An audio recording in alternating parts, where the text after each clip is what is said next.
ladies. Welcome to another episode with me. My name's Raven. I don't think I've introduced myself the past couple of episodes, but hey, what's up? I am currently drinking decaf coffee, living that decaf life, out of like one of those mugs that is definitely like hand thrown and crooked and like weird, and the glaze is uneven, and it just hit different, you know? It just hit different. I wanted to share that just because it's a moment of joy in my life. Sorry about that. That was my phone. Let me turn that off. Today I'm coming at you with a book recommendation. Get ready. Buckle up. You'll be getting a lot of these, I think, over the course of, I don't know, any interaction with me. I'm full of book recommendations, but I actually just finished this one this morning. And I've recommended it, I think, already to like 4 different people. The book is called Wintering: The Power of Rest and Retreat in Difficult Times by Katherine May. And actually, I think it's in the transition from hardback to paperback. So I actually think the paperback subtitle is something different. I think it's about frozen times or something like that. But the book is called Wintering. And I've seen this in dialogue kind of all over the place. I follow a book YouTuber who mentioned it, that she really liked it. I've seen it just kind of all over the place. And it was one of those books that called to me. It felt really appropriate to my circumstance. And even though I actually usually like rarely buy hardback books, I just went ahead and did it this time, because it felt really appropriate to what I was going through. The book itself, she uses the term fallow times a lot. So it's a book that addresses the fact that we as humans also live seasonally. She touches into pagan themes a lot. Not that she's pagan, but she's touching into this idea of the wheel of the year, of us living in tandem with the seasons of the year. And she touches into that quite a lot and references folklore. She goes to Stonehenge at one point, which is pretty awesome.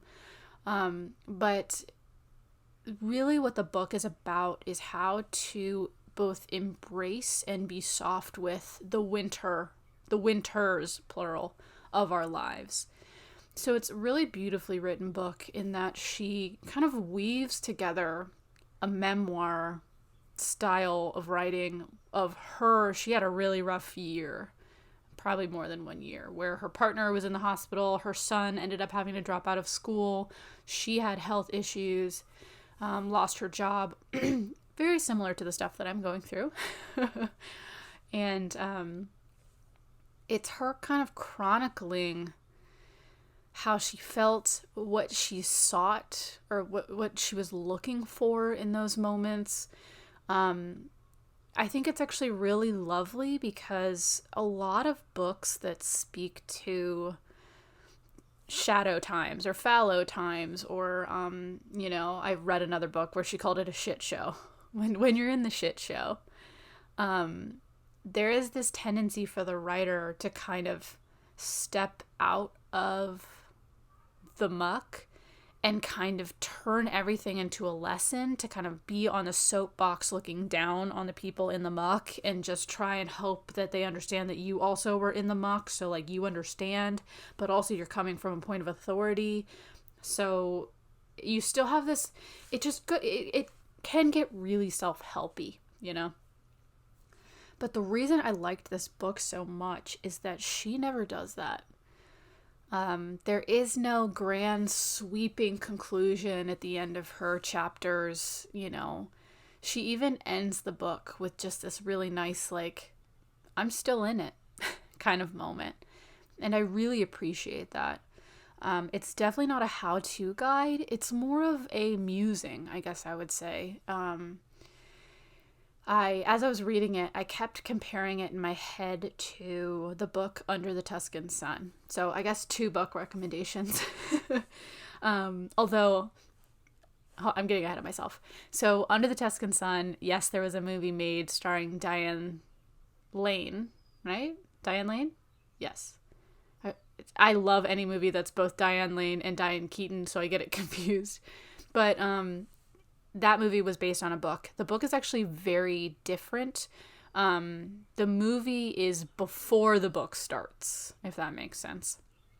So the book itself, Frances May's, the author, is, the way she writes is as if she literally harnesses the sun and puts it in a book. Like, if you've ever seen the movie Addams Family, where the guy Tully, the lawyer, he sits in the library and he opens a book, and the book is about, like, I don't remember the specific book, but it's on the beach and the sun is emitting itself from the book into his face and he's like sunbathing. That's what Under the Tuscan Sun feels like. I read it in the dead of winter, and it just was the most life-giving thing because it just felt like sunshine in a book. That is what wintering felt like. But instead of sunshine, it was like hygge. Like, you know, she speaks a lot of Nordic traditions. Of course, like, it's hard not to talk about wintering, and also the people who have to deal with, like, 6 months of darkness.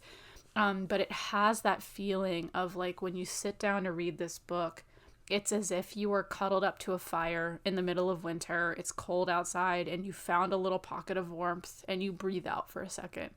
That's what this book feels like.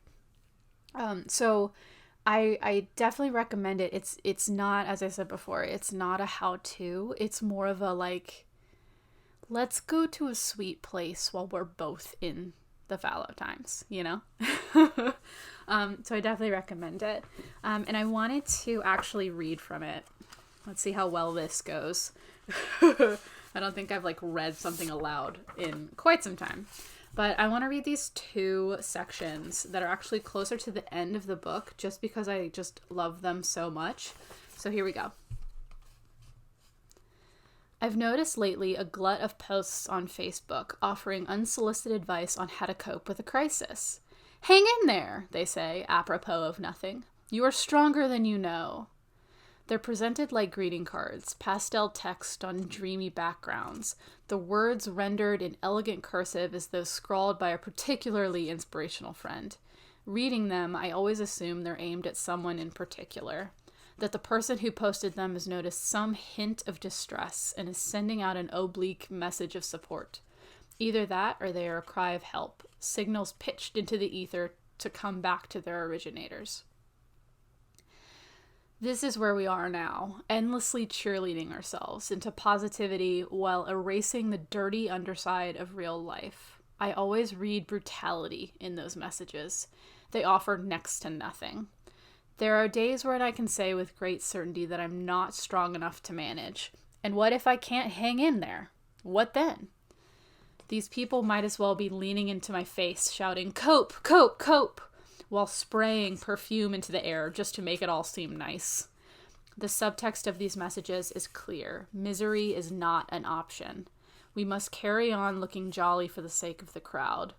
While we may no longer see depression as a failure, we expect you to spin it into something meaningful really quick.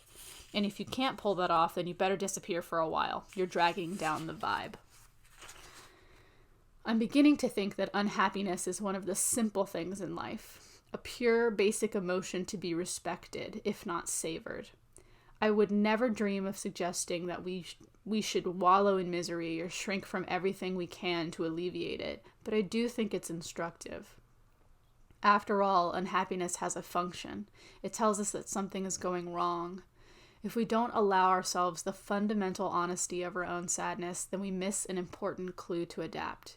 We seem to be living in an age where we're bombarded with entreaties to be happy, but we're suffering from an avalanche of depression. We're urged to stop sweating the small stuff, yet we're chronically anxious. I often wonder if these are normal feelings that become monstrous when denied. A great deal of life will always suck. There will be moments where we're riding high and moments where we can't bear to get out of bed. Both are normal. Both, in fact, require a little perspective. Sometimes the best response to our howls of anguish is an honest one. We need friends who will wince along with our pain, who tolerate our gloom, and who allow us to be weak for a while we're finding our feet again. We need people who acknowledge that we can't always hang on, that sometimes everything breaks. Short of that, we need to perform those functions for ourselves, to give ourselves a break when we need it, and to be kind, to find our own grit in our own time. Like, wow, man, so good. That's just good writing. That's just good writing. And I think like one of the things I also compare this book to an Elizabeth Gilbert book. If you know me, you'll know that like one of my favorite books to recommend to anyone on the planet is Elizabeth Gilbert's Big Magic. And Elizabeth Gilbert does the like blurb on the cover of this book. So the uplifting and almost like romantic without being so like superfluous language is very Elizabeth Gilbert, which makes it very easy to read and very soft. Like, it's very soft to read. I guess that's also why I compare it to Under the Tuscan Sun. Like, you're luxuriating in this winter. Okay. Let's see. Okay, here's the other section that I wanted to read. So this is a little bit further in that chapter. To get better at wintering, we need to address our very notion of time.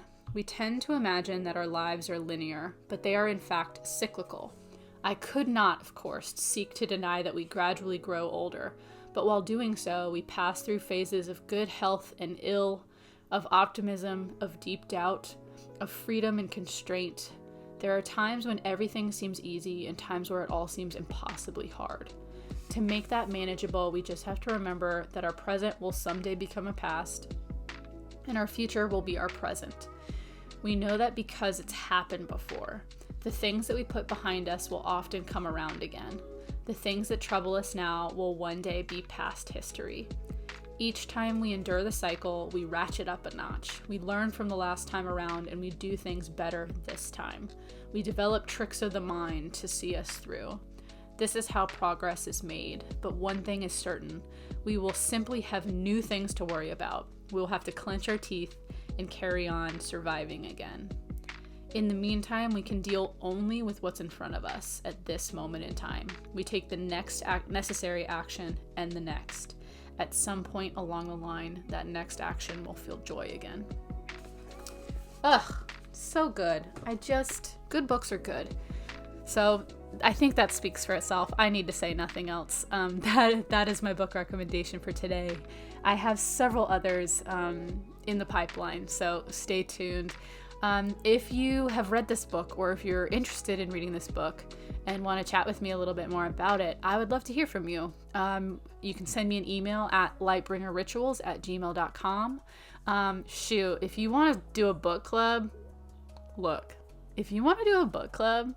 let me know, because like I think I've wanted to be a part of a book club since like I was really young and it just never works out. So like let me know. No pressure, but let me know. If you have any questions, or if you also read this book and you're like, hell yeah, I loved it so much, let me know. I would love to hear from you. And other than that, I hope you're having a great day. And I hope if you do read this book, it speaks to you and it soothes your soul like it did mine. Till next time, bye!